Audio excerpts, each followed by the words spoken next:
Hola, buenas tardes. Iniciamos nuestra clase para la materia de biología, quinto semestre, grupo C. Hoy es jueves 17 de diciembre del año 2020. En esta ocasión, como estamos en la quinta semana, necesitamos construir los elementos para el proyecto integrador. En el proyecto integrador se tiene que presentar un trabajo que tenga que ver con los temas que se han visto a lo largo de 4 semanas que nos antecedieron en el tercer momento. Y entonces ya hemos visto cuáles son los temas. Hoy que está de moda la cuestión de los virus, de las mutaciones y de cómo el SARS-CoV-2 o el COVID-19 nos está afectando en el sentido de que tenemos que generar nuestras clases a distancia, tenemos que estar guardaditos en casa, tenemos que salir lo menos posible porque este virus es un poco más activo, más letal o mortal, dependiendo de alguna condición específica, cómo nos afecta en términos generales. Bien, entonces, hoy preparé o encontré algunos videos muy interesantes. Estos videos interesantes tienen que ver con el impacto de las mutaciones en la traducción a aminoácidos. Es decir, hay un proceso dentro de la célula y ese proceso empieza en la cadena del ADN y esa cadena del ADN transmite cierta información y lo convierte a una cadena ARN. Ya conocemos lo que significa ADN, ARN, pero vamos a decirlo nuevamente. ADN es el ácido desoxirribonucleico, que es ¿cómo se puede decir? Una como escalera, pero que va curva y entonces va en una estructura paralela, más o menos, pero se va curvando o tomando una forma elipsoide. Esa cadena está formada por 4 elementos: citosina, timina, guanina y otro elemento, se me olvidó, la A. Pero cuando se descompone o se abre esa doble cadena, se transforma en ARN, que nada más es una cadena abierta, pero en el lugar donde antes hay un cierto elemento, la timina, entonces ahí se cambia por uracilo. Luego, el siguiente proceso es construir los aminoácidos o los elementos de las proteínas, y entonces hay una codificación muy interesante. Esa codificación va a producir algunos elementos muy interesantes. Pero también se dice en este video que hay posibles mutaciones o posibles terminación del trabajo de traducción, se puede decir. Y entonces, algunos elementos combinados nos llevan al fin, Cuando hay un fin sencillo, puede ser que se salte, no haya problema y se recupere la producción de estos elementos. Pero cuando hay dos fines unidos, entonces ahí es donde empiezan los problemas. Y entonces esos problemas son los que se van a analizar dentro de este video. Y luego otros relacionados con las nuevas vacunas que les llaman vacunas ARN, pero con una letra extra, M, ARNM. Y entonces ahí hay algo interesante. Bien, pues tenemos ya nuestro video a la vista. Vamos a ampliar la imagen y mientras no tengamos ninguna alumno, pues no lo sentimos mucho, pero entonces estaremos dando nuestra clase para posibles momentos después, para posibles tiempos después de este día. Hoy es 17 de diciembre del 2020, clase de biología para quinto semestre del grupo C. Varias bases nucleotídicas, o también llamadas bases nitrogenadas, que conforman una secuencia de ADN. Por ejemplo, supongamos que tenemos un poco de timina, citosina, guanina, citosina, timina, adenina, timina y finalmente otra timina. Esta es nuestra secuencia de ADN. Pero, ¿cuál sería la secuencia correspondiente de ARN en la que sería transcrita? Si se acuerdan de esto por los videos anteriores, pausen el video y traten de resolverlo. Bueno, aquí la clave es que si hablamos de pares de bases en el ADN, la adenina se empareja con la timina y la citosina se empareja con la guanina. Pero si hablamos de esos pares en el ARN, entonces en lugar de timina, en el ARN aquí tenemos uracilo. Así que en este caso, si en el ADN tenemos timina, eso corresponde a una adenina en el ARN. Adenina, guanina, citosina, guanina, adenina, y como esta es una hebra de ARN, aquí en lugar de timina tenemos uracilo. Y después adenina. Bien, este proceso que acabamos de hacer se conoce como transcripción. Y en este caso fue una transcripción del ADN al ARN.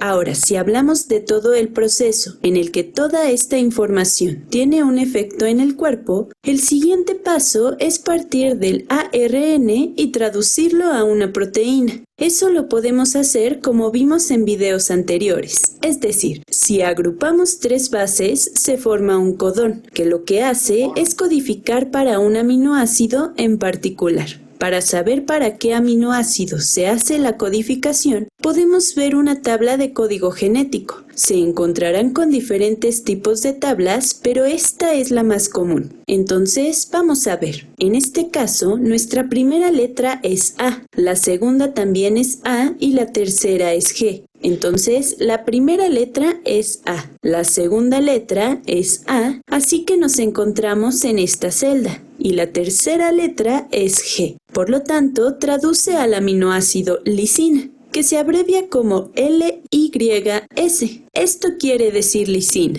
Pero también pudimos haberlo obtenido de otro tipo de tabla. Puede que se encuentren con una tabla circular que se ve así. De cualquier manera, obtenemos el mismo resultado. El triplete AAG, empezando desde el centro, sería AAG. Y eso codifica para lisina.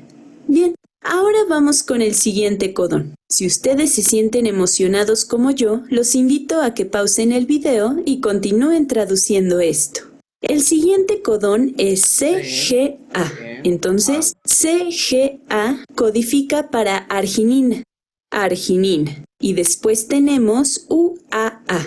UAA nos lleva a este pequeño punto negro. ¿Pero qué significa? Bueno, esto significa que termina el codón. En algunas ocasiones puede que aquí se encuentre escrita la palabra fin, así que este es el fin. Y claro, no hay un aminoácido que se llame fin. En realidad, esto le indica al proceso de codificación que se detenga. Y recuerden que todo esto ocurre dentro de un ribosoma. Así que este es el final de la secuencia de aminoácidos, o también conocida como secuencia polipeptídica. Ahora hagamos algunas cosas interesantes. Pensemos en algunas situaciones en las que existen mutaciones. Y en alguna de estas bases, tal vez algo es insertado o eliminado, o incluso puede ser que algo haya sido intercambiado. Empecemos con algo conocido como mutación puntual. Supongamos que esta C es intercambiada por una A. Si esto ocurre, entonces en la hebra de ARN, aquí ahora tendremos uracilo. Y si esto es uracilo, entonces podemos ver que AAG sigue igual y codifica para lisina. Pero el segundo codón ahora es diferente. ¿Ahora para quién codifica? Bueno, si buscamos CUA ahora codifica para leucina en lugar de arginina. Entonces escribimos LEU, que es la abreviación de leucina. Esto es algo muy común que ocurre en una mutación de sustitución. Se cambia un aminoácido en particular, pero muchas veces puede ser mucho más significativo. Por ejemplo, si esta G se intercambia por una A, entonces esta C en el ARN ahora será U. ¿Y después qué es lo que pasa?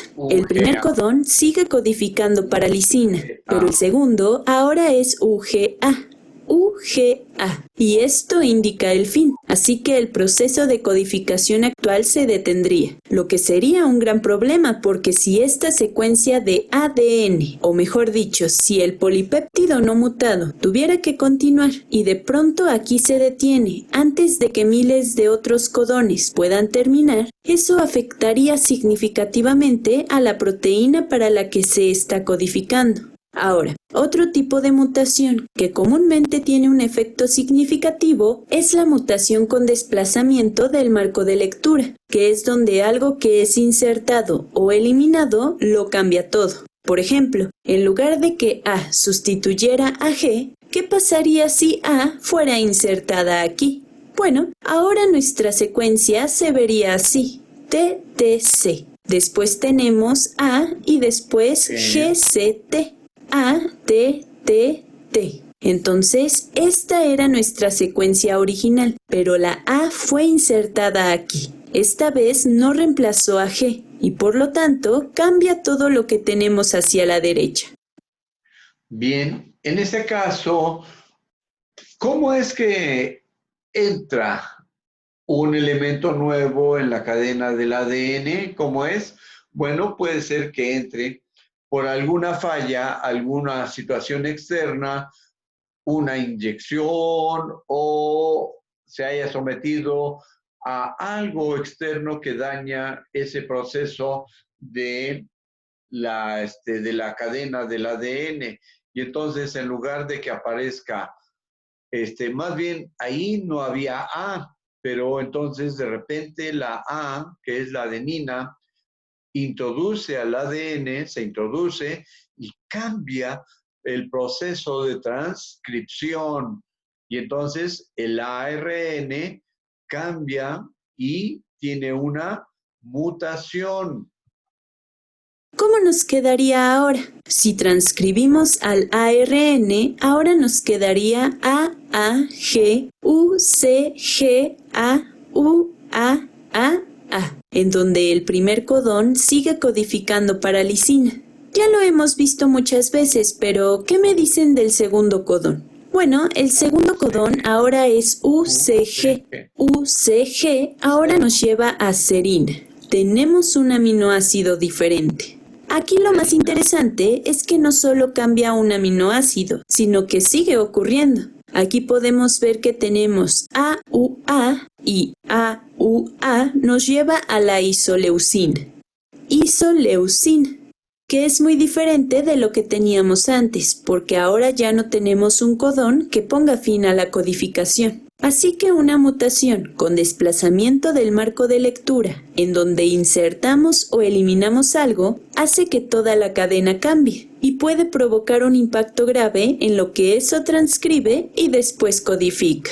Pero afortunadamente para nosotros, aunque ocurran las mutaciones, existen mecanismos de corrección de pruebas en los sistemas biológicos que hacen que las mutaciones sean menos frecuentes de lo que normalmente serían. Y muchas personas todavía tratan de entender cómo es que funcionan completamente los mecanismos de corrección de pruebas. Otra cosa para tomar en cuenta es que generalmente asociamos una mutación a algo malo. Y bueno, muchas veces sí es malo, porque lo que solía ser una proteína funcional deja de serlo porque se detuvo muy pronto la codificación. O si existe una mutación de desplazamiento del marco de lectura, se codifican cosas completamente diferentes. Por eso es que muchas veces puede ser algo muy malo. Incluso muchas enfermedades son causadas por extrañas mutaciones como esta, pero otras veces puede ser que la mutación no sea un grave problema. Quizá algo fue intercambiado y solo cambió uno de los aminoácidos que al final no cambia la habilidad de la proteína para hacer su trabajo. En ese caso no hay problema, pero de vez en cuando una mutación puede ser algo bueno.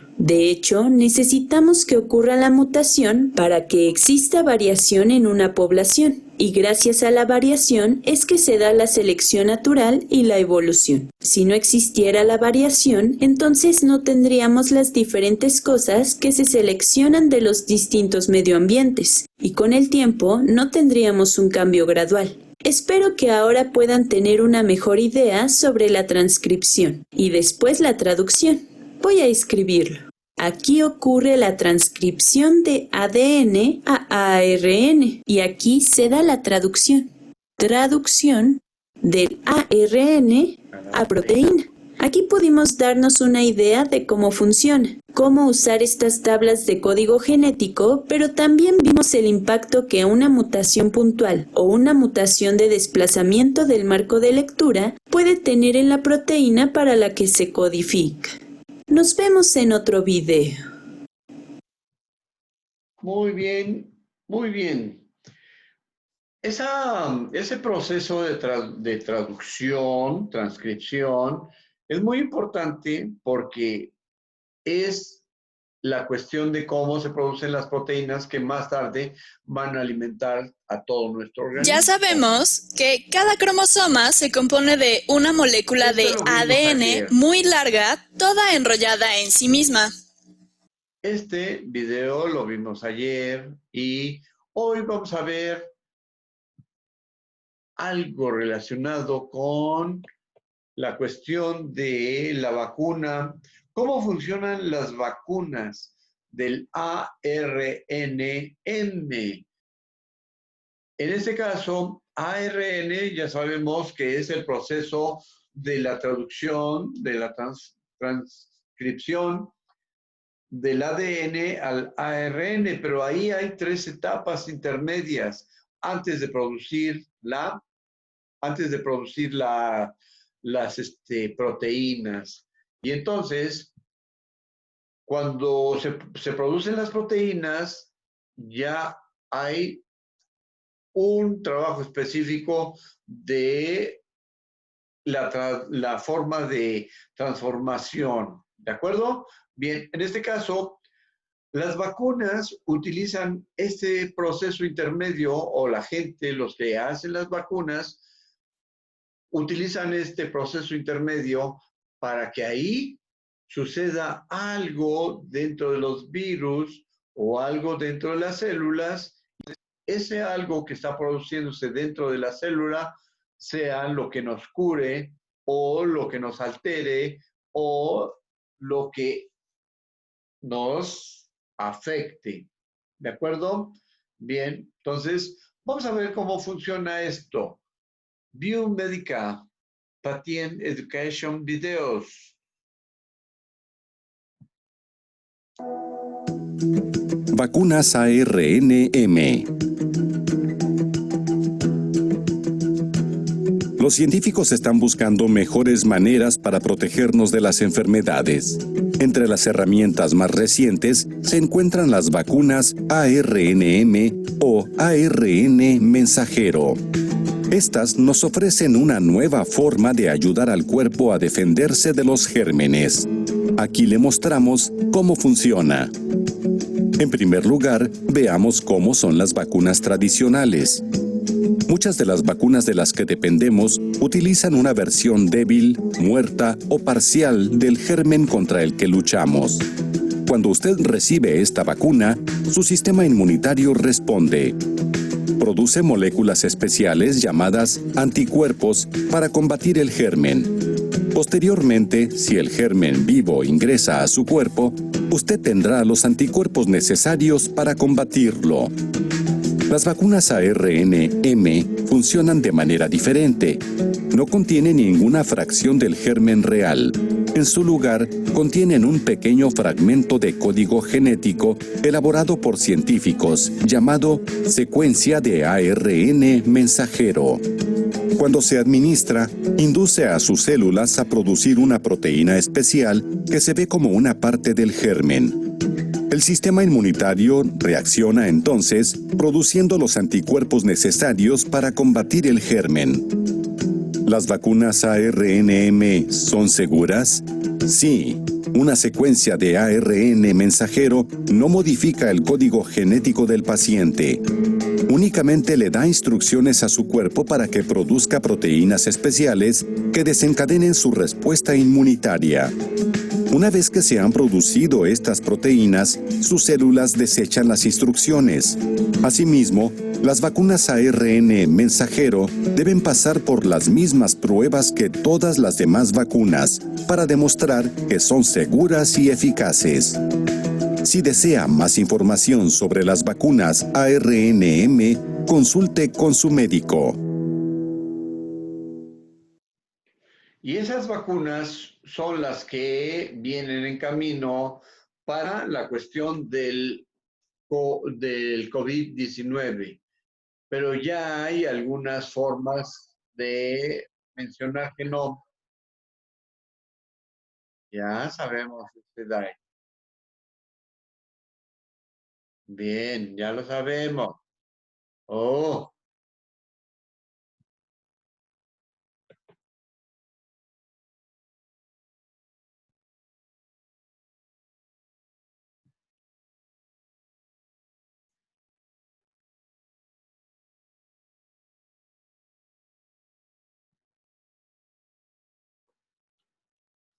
Ay, esta cosa. Bien. Vamos a ver otra.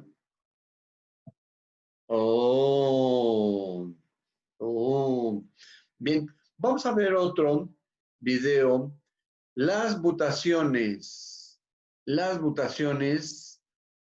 del coronavirus en español. Es cortito y luego algo relacionado con otro de las más de 5,000 mutaciones del COVID-19. Bien, entonces vamos a ver las mutaciones del COVID. ¿Por qué es importante saber de las mutaciones? Porque precisamente nos han atacado algunas variaciones de este virus, pero en algunas partes del mundo no ha sido tan letal como en otras. Por lo tanto, vamos a entender ese proceso de letalidad o de efectos nocivos. Vamos a ver las mutaciones del COVID o coronavirus en español, muy ilustrativo y muy interesante. Secuenciar genomas es como leer el libro de instrucciones de un ser vivo o de un virus para reproducirse. El del nuevo coronavirus tiene unas 60.000 letras. No necesitamos leer todas del tirón. Podemos seleccionar algunas frases, trocear el manual de instrucciones y hacer copias con ampliación, como hacemos con las fotos. No podemos ir a Wuhan, pero sabemos cómo es esta ciudad china porque podemos buscarla en Internet, como podemos buscar el genoma del SARS-CoV-2 en la web. Pensemos que nos mandan una postal a España de Wuhan. Sería como una muestra de laboratorio del virus original, pero está a baja resolución y la recibimos en cachitos, como en un puzzle. Con el puzzle del genoma original ya resuelto, podemos comparar con muestras locales haciendo lo mismo. Veremos que las piezas cuadran, pero ¡sorpresa! Hay cambios. Es lo que llamamos mutaciones y son totalmente esperables. La mayoría de los cambios no producen ninguna alteración de las propiedades biológicas del nuevo mutante, de manera que la selección natural acaba permitiendo la supervivencia de los virus menos dañinos en comparación con los linajes mucho más dañinos, siempre y cuando haya suficientes huéspedes a los que infectar. Así es como se pasaban antes las epidemias, pero eso implica muchísimas muertes. Las vacunas y los tratamientos a enfermos leves se encargan de que el virus deje de saltar de una persona a otra. Los ensayos vacunales acaban de empezar apenas. Mientras, hay que seguir vigilando cómo cambia el genoma del coronavirus. Se ha secuenciado más de 700 veces. Cada una nos revela pistas de cómo se ha ido moviendo y cómo ha llegado a España. Y ya lo que hemos visto es que con solamente 3 secuencias ya hemos visto que hay 2 vías de entrada del virus, al menos en nuestra comunidad. 2 vías porque son 2 linajes virales claramente diferenciados. Seguramente entró desde Italia, pero desde 2 grupos distintos. La secuenciación nos permite ver la cadena de contagios desde el punto de vista del virus y tener bien fichado el enemigo de cara a tratamientos y vacunas. Los que mutan mucho son más escurridizos. Estamos corriendo tras él.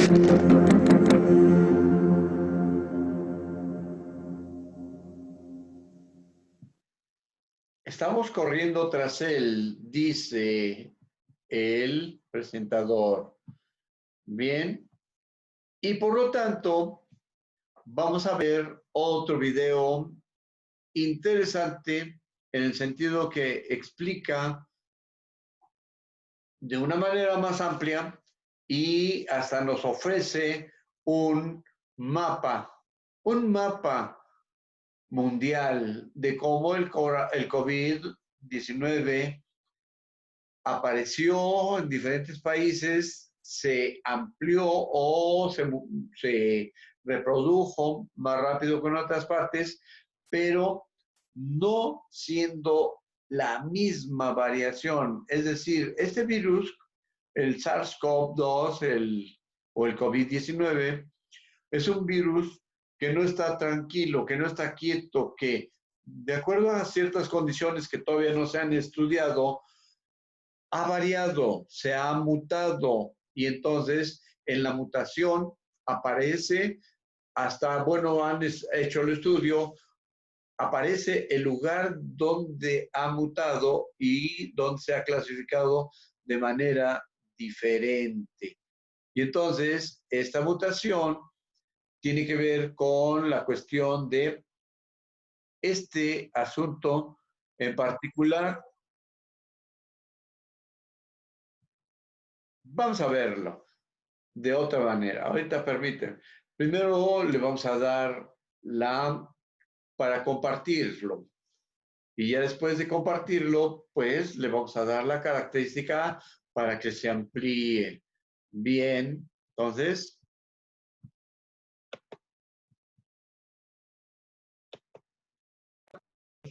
La señal para que se pueda escuchar, lo ampliamos y estamos disponibles para mirarlo.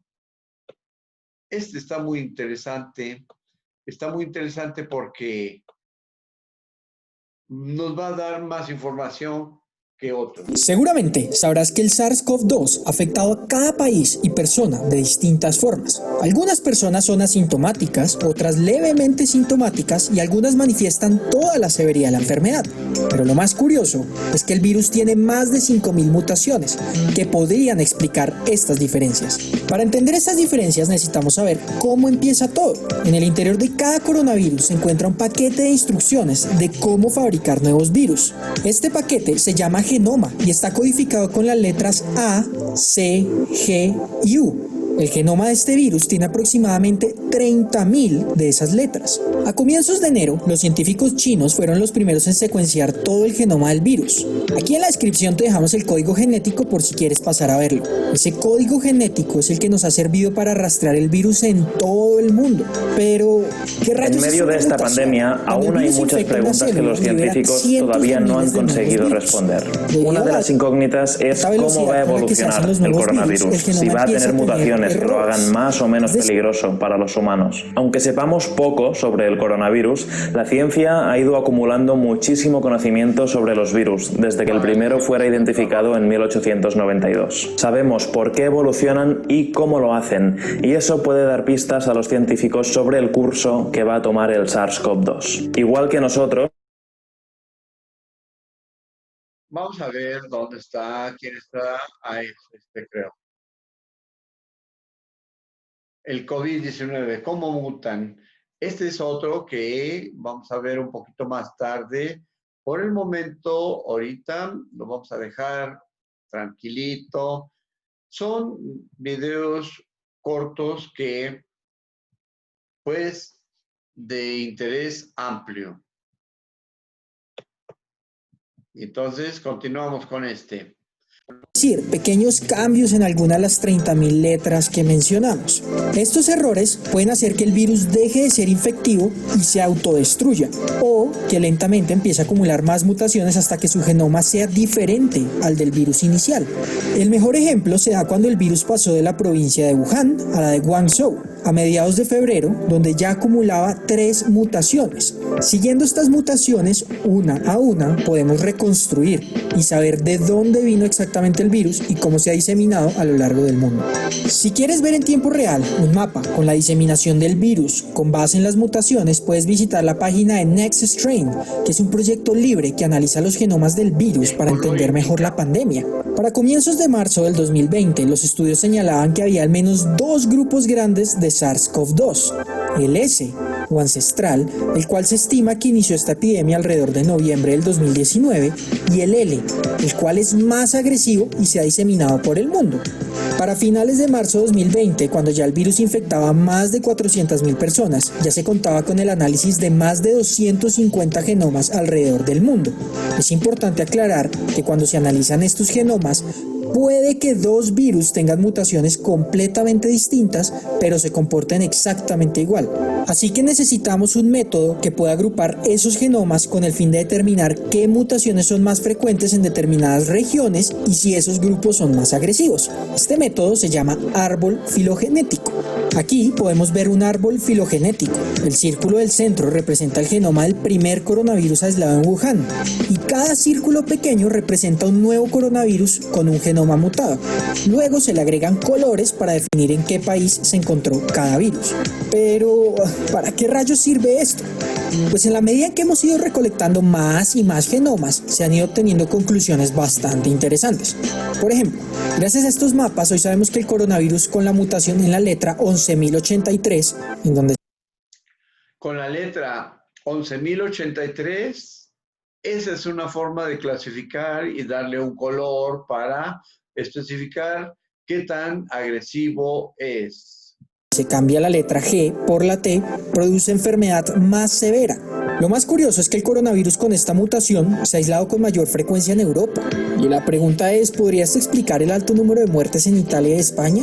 Lamentablemente aún no podemos sacar conclusiones, pero sí nos lleva a pensar que existe la posibilidad de que en algunos países veamos más muertes debido a que circula una variante más mortal y agresiva. Lo bonito de la base de datos de NextStrain es que es gratis y tiene más de 30.000 secuencias, así que con un poco de creatividad y algunos programas estadísticos puedes sacar tus propias conclusiones. Lo que sabemos a la fecha de creación de este video es que en este momento hay más de 5.000 variantes genéticas del virus, y en la mayoría de los casos en Sudamérica tenemos la que tiene una mutación en la letra 28.144, que ha recibido el nombre ORF8L84S, y se cree que podría ser un virus más ancestral con menos infectividad.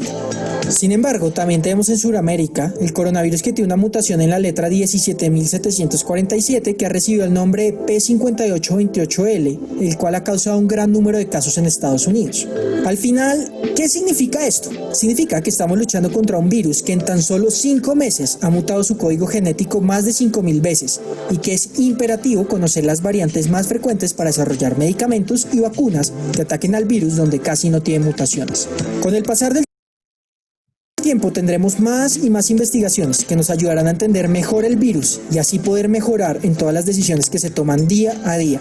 No olvides seguir a nuestro canal para aprender más cosas del asombroso mundo microbiológico. Bien, este video nos ofrece un mapa, pero muy puntual en el sentido de que es una forma de cómo lo han ido persiguiendo, cómo lo han ido identificando y cómo es que también ha tenido la oportunidad de afectar de manera variada a la humanidad. Por lo tanto, estamos en diciembre y pues en México ya hay más de 100,000 muertos. En Estados Unidos creo que está llegando a 300,000. En Brasil está llegando a 200,000 y así sucesivamente. Y entonces ya esperamos, creo que los 2 millones o 1,5 millones de muertes a nivel del mundo. Entonces vamos a ver algo relacionado con el COVID. ¿Qué nos ofrece este nuevo video ya para empezar a retirarnos? Porque en poco tiempo tenemos que cambiar de horario y empezar otra materia. Bien, pues vamos a ver este video, el que hace un rato se activó solito, que es obtén información COVID-19. COVID-19. Y entonces Este también es de 6 minutos, casi 40 segundos. Por lo tanto, pues vamos a ver qué nos ofrece. En medio de esta pandemia, aún hay muchas preguntas que los científicos todavía no han conseguido responder. Una de las incógnitas es cómo va a evolucionar el coronavirus, si va a tener mutaciones que lo hagan más o menos peligroso para los humanos. Aunque sepamos poco sobre el coronavirus, la ciencia ha ido acumulando muchísimo conocimiento sobre los virus desde que el primero fuera identificado en 1892. Sabemos por qué evolucionan y cómo lo hacen, y eso puede dar pistas a los científicos sobre el curso que va a tomar el SARS-CoV-2. Igual que nosotros, estos agentes infecciosos necesitan reproducirse para seguir existiendo. Pero la singularidad de los virus es que no pueden hacerlo por sí solos. Son cápsulas con material genético que para poder reproducirse tienen que invadir células ajenas. Para eso necesitan infectar a un huésped, entrar en sus células y una vez ahí hacer miles de copias de sí mismos lo más rápido posible. Cuando el virus entra en el cuerpo, el sistema inmune nota a este invasor y empieza a atacarlo para evitar que se reproduzca. Y es en ese momento que el patógeno tiene que salir y encontrar a otro huésped para infectarlo y así asegurar su sobrevivencia. Ese es su mayor objetivo. ¿Y cómo lo hace? Pues las opciones varían según el tipo de virus. Puede ser a través de las gotículas que expulsamos al respirar, hablar, toser o estornudar, como en el caso de la gripe o del coronavirus. O bien puede ser inyectado en la sangre del huésped a través de un vector, como un mosquito, como pasa con el dengue o el Zika. También puede salir por las excreciones corporales como el sudor o las heces y llegar así a otras personas, como en el caso del ébola. Pero ¿qué pasa si el sistema inmunitario gana la batalla al virus antes de que éste infecte a otras personas? O si el virus es tan agresivo que mata o deja al huésped tan enfermo que éste no puede moverse e infectar a otros. En esas situaciones el virus no tiene a dónde ir y evolutivamente llega a un callejón sin salida. Para que eso no pase, el virus tiene que encontrar un punto óptimo entre su virulencia, es decir, el daño que nos hace, y su capacidad de contagiar. La selección natural tiende a equilibrar estas características, eligiendo virus que pueden producir suficientes copias para infectar a otros y a la vez dejen al huésped operativo para que siga infectando. Esta es la clave de por qué unos virus prevalecen sobre otros, y en parte explica también por qué este coronavirus está siendo mucho más difícil de controlar que su primo cercano, el SARS, que también causó una pandemia en 2003. El SARS era más letal, es decir, mataba al huésped más rápido, y solo se propagaba cuando el portador tenía síntomas, que solían aparecer a los 2 o 3 días. Eso suponía, por un lado, que los enfermos podían aislarse muy rápidamente, frenando de esta forma el contagio. Y por el otro, era más fácil rastrear con quién había tenido contacto el enfermo. En cambio, el nuevo coronavirus es menos virulento y los síntomas pueden tardar en aparecer entre 5 y 15 días. Imagínate la cantidad de gente que puede llegar a infectarse en ese tiempo. Algo parecido ocurre con algunos virus de transmisión sexual cuyos síntomas son muy leves o directamente no tienen síntomas, como es el caso del virus del papiloma humano o del herpes. Eso permite que el portador encuentre una pareja sexual sin sospechar que está infectado y le transmita el virus. Por eso es muy importante usar protección. Hay otros factores que juegan un papel en la evolución del virus, como las condiciones higiénicas en las que se propaga o si la población tiene barreras físicas para protegerse. Y también, muy importante, si existe o no una vacuna. Cuando los virus copian su material genético en las células del huésped, se producen errores, conocidos como mutaciones, y según el tipo de material genético habrá más o menos mutaciones. Los virus que contienen ADN tienen un sistema que les permite identificar los errores y corregirlos, mientras que la mayoría de virus que contienen ARN no cuentan con este mecanismo y son más propensos a las mutaciones. Uno de estos errores se produce cuando dos virus están al mismo tiempo en una célula y su material genético se mezcla para crear un nuevo virus. Así, por ejemplo, es como nacen algunos tipos de gripe. Seguramente recuerdes el virus H1N1, la pandemia que ocurrió en 2009 y afectó a miles de personas y que se conoció popularmente como la gripe porcina. Pues se le puso ese nombre porque fue el resultado de una recombinación de material genético que ocurrió dentro de células de cerdos. De hecho, fue una mezcla de virus de la gripe de humanos, de cerdos y de aves, que ocurrió durante 20 años en cerdos y acabó saltando a los humanos. Los errores de copia también dan lugar a mutaciones aleatorias. De hecho, durante una epidemia un virus puede acumular muchas mutaciones, pero no todas resisten. La selección natural se encarga de eliminar las mutaciones que no traen ventajas evolutivas evolutivas para el virus. Solo permanecen las que le ayudan a ser más eficiente entre la población y dentro de sus condiciones de transmisión. Muchas veces, para volverse más virulento o más transmisible, un virus necesita que una combinación de mutaciones genéticas ocurra al mismo tiempo. Y este es un proceso lento y difícil. Es por eso que, aunque las mutaciones sean comunes, raramente significan que el virus vaya a ser más letal, más contagioso o que sus síntomas vayan a ser más graves. El nuevo coronavirus necesitó mutar para saltar del animal en el que estaba a los humanos. Pero los científicos creen que lo más probable es que el virus haya pasado a los humanos varias veces durante mucho tiempo, pero sin ningún efecto, hasta que una mutación hizo que el virus fuera más eficiente y consiguiera infectarnos. Desde que empezó la pandemia, ningún estudio ha identificado una mutación del coronavirus que lo haga más letal o más contagioso de humano a humano. El motivo es que este coronavirus es ligeramente distinto a otros virus de ARN, porque tiene una enzima que hace el chequeo o la validación del proceso de copia, para evitar errores. Por eso tiene una tasa menor de mutación. Así que hasta ahora el nuevo coronavirus parece estable.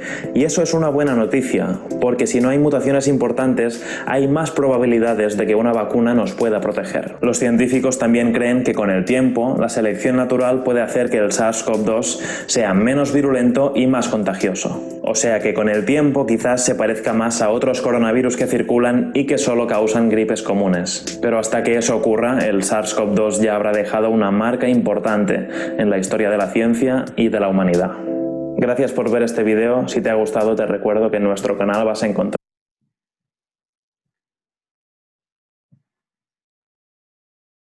Es importante ver la cuestión de que aquí mencionan que no hay tantas mutaciones.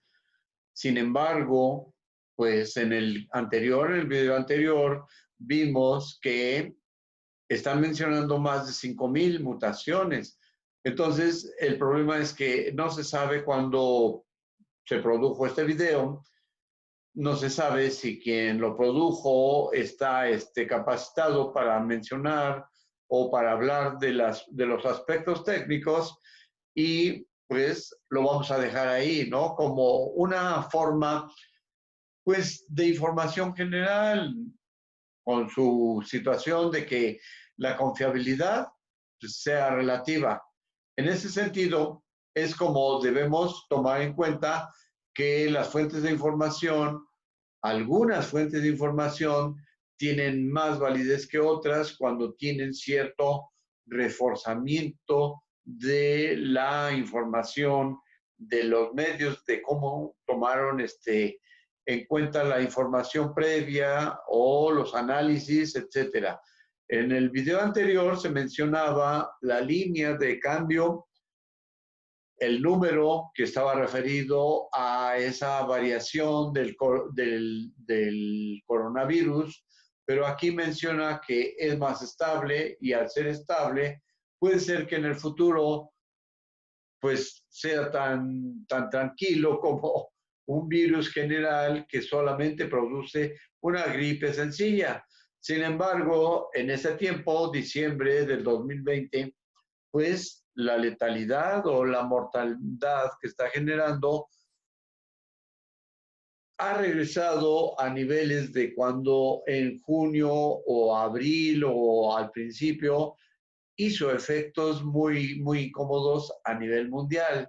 Por lo tanto, pues esperemos ver qué otros estudios aparecen y cuáles son más confiables que los que nos pueden llevar a feliz término.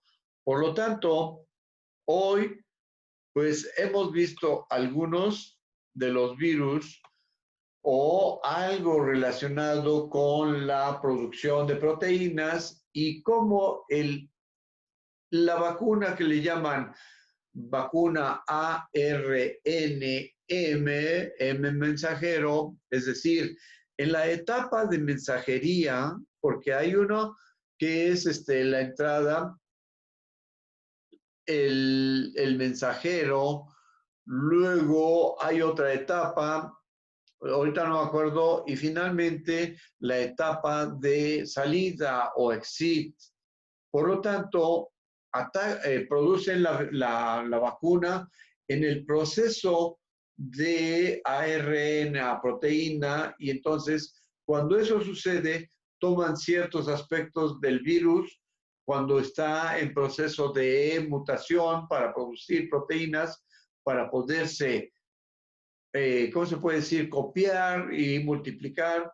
Y en ese sentido hay algunos aspectos interesantes de que es una mutación, y esa mutación es artificial, y esa podría generar algunos efectos nocivos.